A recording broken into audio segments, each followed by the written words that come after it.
Chapter 10, The Ungrateful Wolf. Pei Hao's words were like sharp blades, each strike cutting to the heart. The atmosphere in the hall turned heavy, and those pavilion heads who supported Jiang Qingyi all showed anger on their faces. Their eyes couldn't help but drift toward Li Luo, but to their surprise, he showed no signs of fury, which allowed them to breathe a sigh of relief while feeling a hint of admiration. Although this young heir was born with a blank face, at least his composure was commendable. Pei Hao also noticed that Li Luo remained unmoved by his words, which surprised him slightly, but then he seemed to understand. After all, the hardships of the past years had likely made Li Luo fully aware of these cruel truths. "Have you finished speaking?" Li Luo asked calmly. Pei Hao chuckled softly. "I've always found it curious," Li Luo continued, "that my father and mother treated you with great kindness, yet you seem to resent them even more. Why is that?" Pei Hao fell silent for a few moments before replying in a flat tone, "It's true that master and mistress were good to me, but they always knew what I truly desired. I wanted to become their real disciple, not just a so-called registered disciple. To achieve this goal, I put in countless efforts for the Luolan house, yet they never gave me what I longed for. Do you know how many times my hopes were crushed into disappointment?" Li Luo smiled. "This is the classic case of the more you receive, the more you resent. Looking at it now, I think my parents made the right choice. With your ungrateful personality, even if they had made you a true disciple, you wouldn't have restrained yourself. Giving you that status would only have fueled your ambition and made it easier for you to seize Luolan house for yourself." Pei Hao shook his head, unwilling to dwell on the topic, and merely said, "It seems you're not interested in my proposal." Li Luo nodded. "Don't waste your breath. The engagement is between me and Qingyi, and it won't change just because of your threats." Pei Hao sighed lightly. "Li Luo, greed comes with a heavy price. Things aren't as they were. You can no longer afford to act on a whim." Li Luo locked eyes with Pei Hao.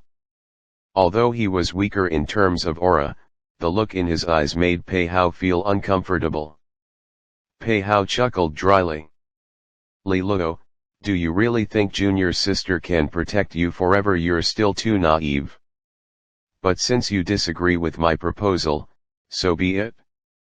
As I said earlier, from today onward, the 3 pavilions under my control will no longer contribute their funds to the house's treasury. Likewise, any orders issued by the house will only be followed at my discretion." The expressions of the 6 other pavilion heads in the hall gradually grew cold. Although 2 of them were neutral, if Pei Hao was truly set on splitting the Luolan house, it would undoubtedly impact their interests as well. If that were the case, they would have no choice but to follow Jiang Qingyi's orders and move to suppress Pei Hao and his pavilions. But if it came to that, Luolan House's internal division would be fully exposed to all the powers within the Xia Kingdom.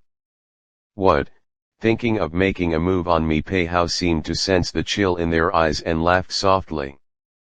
Seeing the smile on Pei Hao's face, Lei Zhang and the other pavilion heads couldn't help but feel a trace of apprehension. One thing Pei Hao said earlier was true: during Luolan House's rise, he had indeed contributed greatly, having eliminated many powerful enemies. Now, Pei Hao was at the late Earth Fiend General stage, while of these pavilion heads, only Lei Zhang had reached mid-stage, with the rest merely at the early stage. Among those present, only Jiang Qingyi, with her 9th grade light phase, could truly contend with him. More importantly, Pei Hao was not alone. He had loyal forces beyond the 3 pavilion heads who followed him. If they tore off all pretense and started fighting here, it would undoubtedly announce to the world that Luolan House was splitting internally, plunging its standing in the Xia Kingdom into further crisis. Everyone, I did not come here today to argue for the sake of it. Everything I do is for Legoland House to continue standing strong in the Xia Kingdom. If Junior Sister is willing to dissolve the engagement with the young master, we can join forces, and the Legoland House will rise even higher. Pei Hao swept his gaze over the crowd and smiled faintly. That we've reached this point is only because our young master here is too greedy. But I will not stop. As he spoke, Pei Hao drew out a token from his robe, engraved with the character Mo. When the pavilion heads saw this, their expressions changed. "That's Elder Mo's token," Lei Zhang exclaimed. In Legoland House, aside from the 9 pavilion heads, there were also 3 consecrated elders, the strongest forces apart from Li Taixuan and Tan Tai Lan. All 3 were at the Heavenly Fiend General stage. Ordinarily, these elders did not interfere with the house's affairs, only taking action when the house faced external threats, in accordance with the agreement made with Li Taixuan. Elder Mo was one of these 3. No one had expected that the person meant to remain strictly neutral would have his personal token in Pei Hao's hands. Its meaning was clear. When Master invited the 3 consecrated elders, he said they held supervisory authority. During next year's house ritual, if someone gains the support of 2 consecrated elders and 4 pavilion heads, they will have the right to contest for the position of House Lord. Pei Hao smiled lightly. "So, you don't need to worry about me splitting the house, because what I want is a unified Legoland House." In the hall, Lei Zhang and the other pavilion heads were shocked and angry, clearly not expecting Pei Hao to have this in mind, and judging by the situation, he might actually succeed. It was evident that Pei Hao had been preparing for this since shortly after the disappearance of the 2 house lords. Pei Hao glanced at Zhang Qingyi, who stood there with a cold expression, then turned his gaze to Li Luo and said calmly, "So, cherish this last year. When the house ritual comes, Legoland House will have little to do with you. By then, you will truly have nothing." With those words, Pei Hao turned and strode away, followed closely by the 3 pavilion heads who supported him. As Pei Hao departed, the tension in the hall eased slightly, but everyone was left with heavy expressions. Though they had anticipated the situation, it was still a headache when it truly came to pass. At this moment, however, Zhang Qingyi remained exceptionally calm. She softened her voice to reassure the 6 pavilion heads, gave a few final instructions, and dismissed them. Once everyone had left, the hall grew quiet. Li Luo stared at the floor until a pair of slender, fair legs appeared before him, drawing him back to his senses. He looked up to see Zhang Qingyi standing there, gazing down at him with her golden eyes. "Seems like you may look calm on the outside, but you're still angry," Zhang Qingyi said softly. Li Luo let out a bitter laugh. "How could I not be angry?" Pei Hao had completely disregarded him today, and his so-called demand for the dissolution of the engagement was nothing less than stepping on his face. "But you did well. You didn't lose your composure." A faint smile tugged at Zhang Qingyi's lips, a hint of praise in her voice. Li Luo sighed.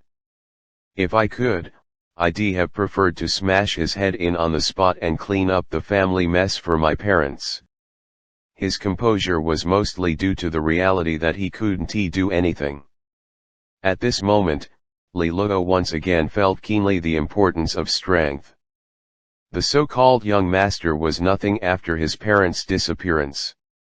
Of course, he also understood that his so-called innate blank phase had led everyone to assume he had no potential, making it natural for them to look down on him. No one's journey is perfectly smooth. Sometimes, patience is not weakness, Zhang Qingyi comforted him. Li Luo nodded. "After today, I truly see how much trouble Luo Lan House is in. You've had it rough these past 2 years, Qingyi. Luo Lan House had risen too quickly, and because of that, its foundations were unstable. When Li Taixuan and Tan Tai Lan disappeared, this grand tower began to sway. If not for Jiang Qingyi's tireless efforts to stabilize the house, there would have been far more traitors than just Pei Hao. Jiang Qingyi sat down beside him, crossing her elegant, long legs gracefully. Don't take Pei Hao's words to heart. I will deal with him, but it will take time. As she spoke, a trace of cold killing intent flashed through her pure golden eyes. Since you and I made an agreement, I will make sure to hand over Luo Lan House to you in its entirety when the time comes. So for now, you don't need to worry about the house. What you should focus on is the upcoming entrance exam at Southwind Academy next month. If you can't enter the St. Chien Star Academy, then all our agreements will be meaningless. Her red lips curved slightly. Then she paused and tilted her head, smiling faintly at Li Luo. But if you think it's unlikely, you can tell me now, and I'll consider our agreement as something you said on impulse. Li Luo blinked and reached out his hand. Give me your hand. Jiang Qingyi was momentarily stunned. Had it been anyone else, she might have drawn her sword, but with Li Luo, their relationship was special. In the end, she remained expressionless as she placed her small hand in his palm. Li Luo slowly closed his fingers around her delicate hand, the soft, tender feel sending a ripple through his heart. Perhaps because of her light phase, her skin was exceptionally fair and translucent, like fine jade. But Li Luo suppressed the urge to caress her hand and instead slowly guided a faint trickle of phase force from his palm. Jiang Qingyi's calm expression shifted into seriousness as she felt the weak phase force. Her long fingers tightened around his hand as she sent a stream of her perception into Li Luo's body, and she found that the previously empty phase palace was now glowing with a blue light. Jiang Qingyi looked at Li Luo's smiling face in shock for a long moment before saying, "This is a water phase. You have a phase now." After a long while, she slowly released his hand, exhaling lightly.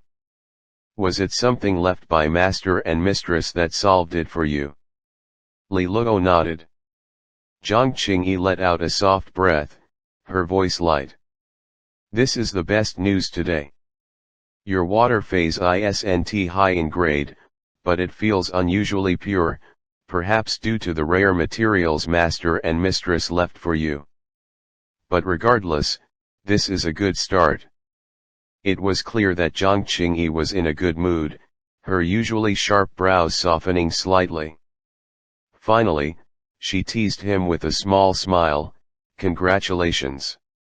You're one step closer to your goal of breaking off the engagement." Li Luo gave a helpless smile, then fell silent for a moment before asking, "How much truth do you think there is in what Pei Hao said about my parents?" Jiang Qingyi's long lashes fluttered as she replied calmly, "I don't know where he got his information, but I only think that someone as short-sighted as him could never understand the strength of master and mistress. Even if they're temporarily restrained for some reason, I believe they will return safely." Li Luo slowly nodded, his movements firm. "I think so too." Jiang Qingyi stood and walked to the window, where the sunlight fell upon her graceful figure, the light flowing along her elegant curves, stirring the heart. "I will return to the royal capital tomorrow. If you need anything, speak to Sister Cai Wei. She will remain here in Tianshu County for a while to manage the Luo Lan House industries." After giving a few more instructions, Jiang Qingyi turned her head slightly. Her profile was illuminated by the sunlight, its perfect contours etched into memory. Her golden eyes glowed brilliantly, captivating and unforgettable. "So, Li Luo, I hope the next time I see you will be at the St. Chien Star Academy. She smiled softly and whispered. End of